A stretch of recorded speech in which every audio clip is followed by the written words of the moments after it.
क्रोध पर विजय कैसे हो। परम श्रद्धेय स्वामी राम सुखदास जी कहते हैं, जैसे आप हिसाब सीखते हो तो उस हिसाब का गुर सीख लेते हो तो वह हिसाब आसानी से हो जाता है, सुगमता से हो जाता है। ऐसे ही हर एक प्रश्न का एक गुर होता है, उसको आप लोग सीख लो तो प्रश्न का उत्तर अपने आप आ जाएगा। प्रश्न आया है कि क्रोध पर विजय कैसे पाएं।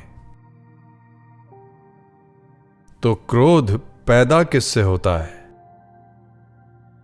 गीता जी ने कहा, काम से ही क्रोध पैदा होता है, कामात क्रोधो भिजायते।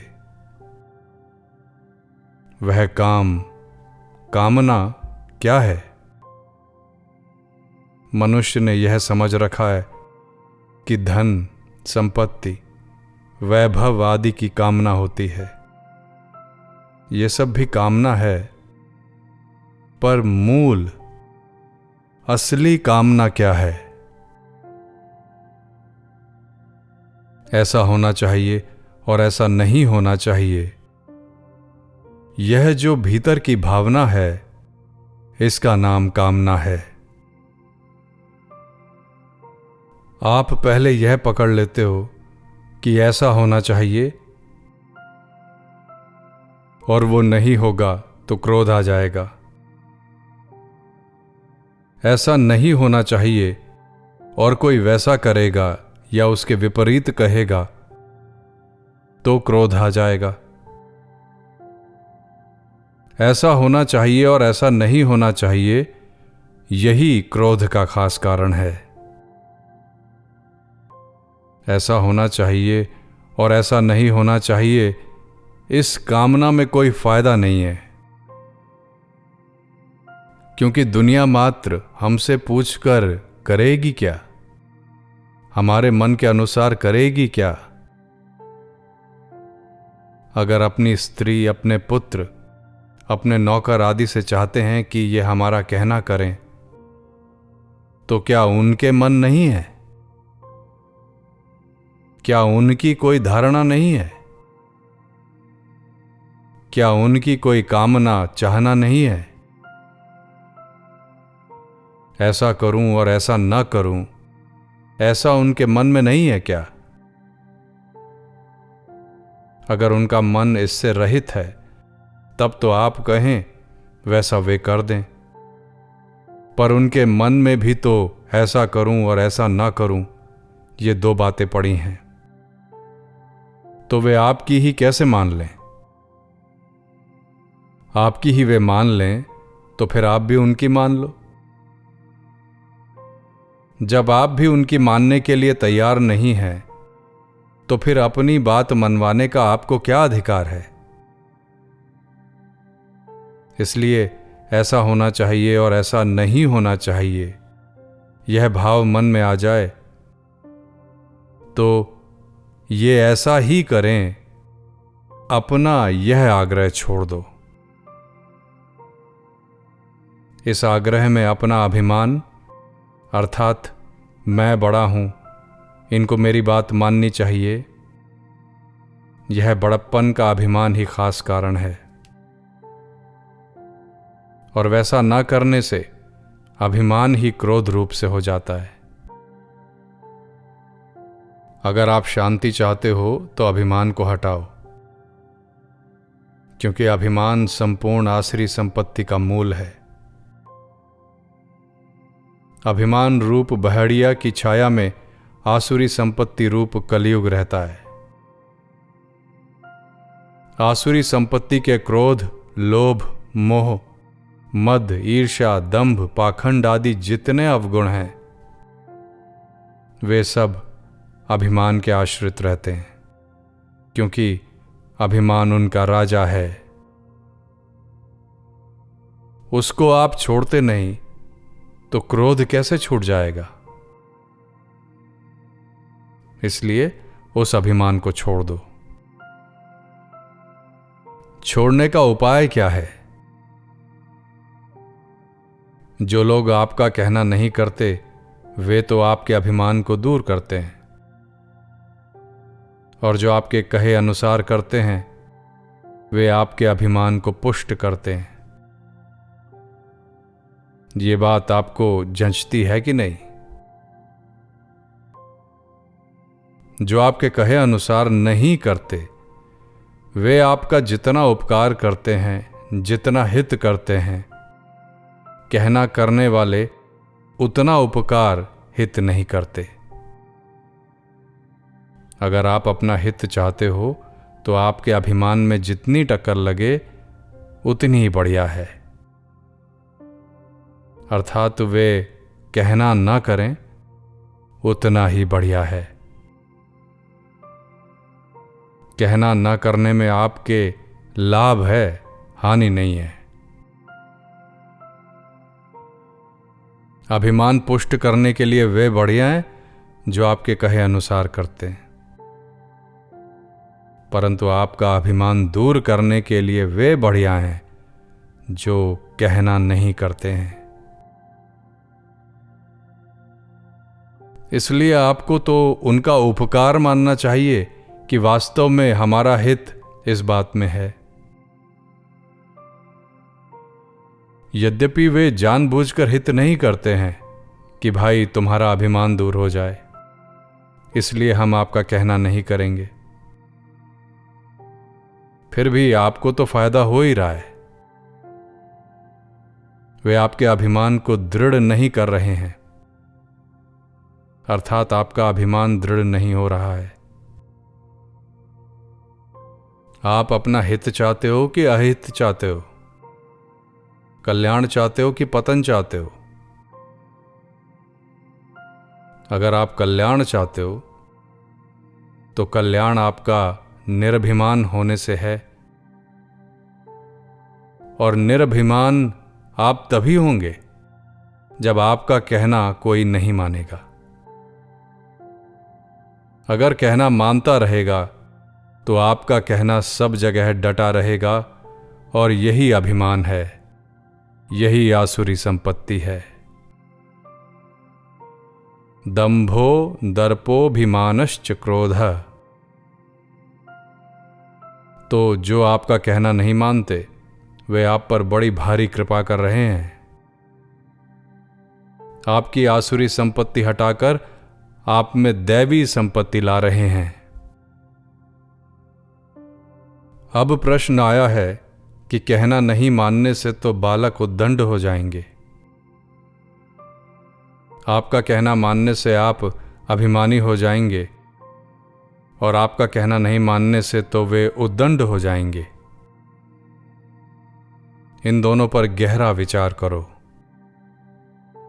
आप नहीं रहोगे तो मनमानी करके उद्दंड तो फिर भी हो ही जाएंगे, परंतु आपका अभिमान दूर कैसे होगा? उद्दंड तो आपके बिना भी हो जाएंगे। इसलिए आपको अभिमान तो पहले दूर कर ही लेना चाहिए।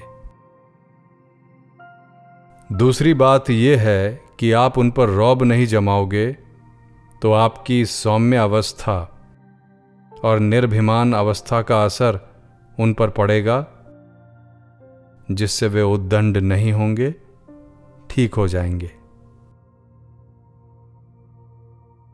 आप कह दो कि भाई ऐसा काम नहीं करना चाहिए, फिर भी वे वैसा ही करें तो आप शांति से चुपचाप रहो। कारण कि वे उद्दंडता करेंगे तो उनको वैसा फल मिलेगा। फल मिलने से उनको चेत होगा, जिससे उनकी उद्दंडता अपने आप मिटेगी। उनको चेत होकर जो उद्दंडता मिटेगी वह आपके कहने से नहीं मिटेगी, क्योंकि उनके मन में तो अपनी बात भरी रहेगी और आपकी बात ऊपर से कलई जैसी रहेगी। वह कलई उतर जाएगी तो इससे उद्दंडता कैसे मिटेगी? उसकी उद्दंडता मिटाने का सही उपाय यही है कि आप अपने अभिमान को दूर करो। मनुष्य को परिवार में रहना है तो परिवार में रहना सीख लेना चाहिए। परिवार में रहने की यह विद्या है कि उनका कहना करो, उनके मन के अनुसार चलो।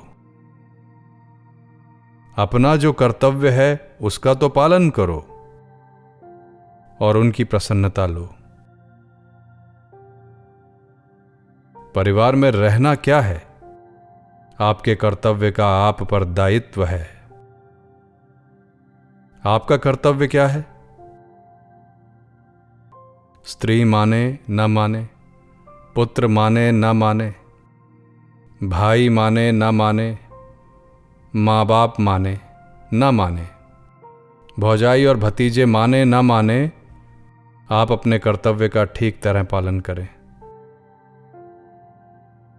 वे अपना कर्तव्य पालन करते हैं या नहीं, उधर आप देखो ही मत,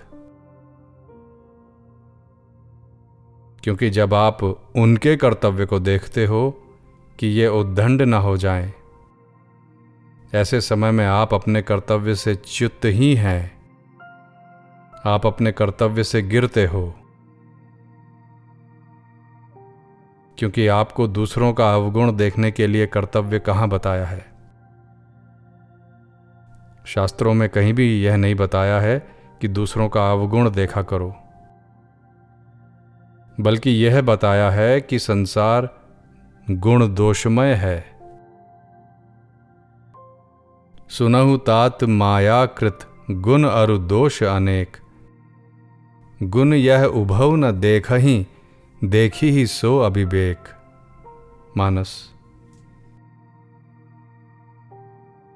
दूसरों में गुण है उनको तो भले ही देखो, पर अवगुण मत देखो। अवगुण देखोगे तो वे अवगुण आप में आ जाएंगे, और अवगुण देखकर उनको उद्दंडता से बचाने के लिए क्रोध करते हो तो क्रोध से आप नहीं बच सकते। इसलिए आप अपना कर्तव्य पालन करो। दूसरों का न कर्तव्य देखना है और न अवगुण देखना है। हाँ, लड़का है तो उसको अच्छी शिक्षा देना आपका कर्तव्य है। उसको अच्छी बात कहो, इतना तो आपका कर्तव्य है। पर वह वैसा ही करे, यह आपका कर्तव्य नहीं है। ये तो उसका कर्तव्य है। उसको कर्तव्य बताना यह आपका कर्तव्य नहीं है। आपका तो सिर्फ इतना ही है कि भाई ऐसा करना ठीक है, ऐसा करना ठीक नहीं है। अगर वो कहे नहीं नहीं बाबूजी ऐसा करेंगे, तो कह दो अच्छा ऐसा करो। ये बहुत ही बढ़िया दवाई है। मैं नहीं कहने योग्य एक बात कह रहा हूं कि इस दवाई का मैं भी सेवन कर रहा हूं।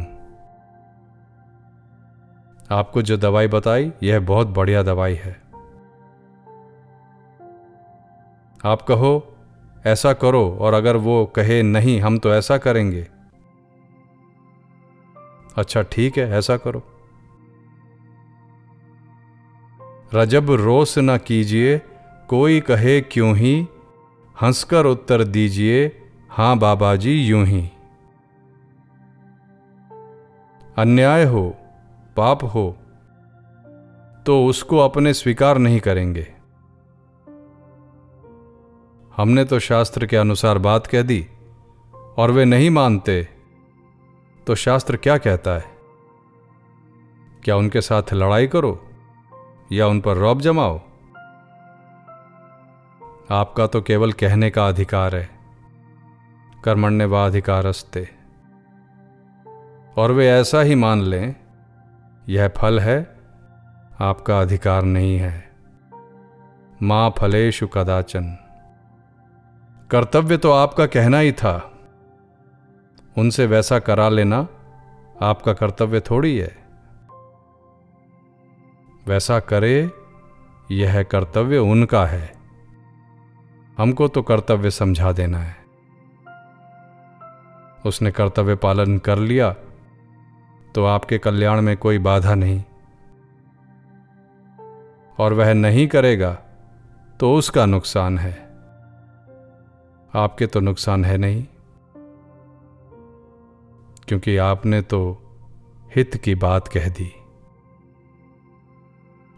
यह बहुत मूल्यवान बात है।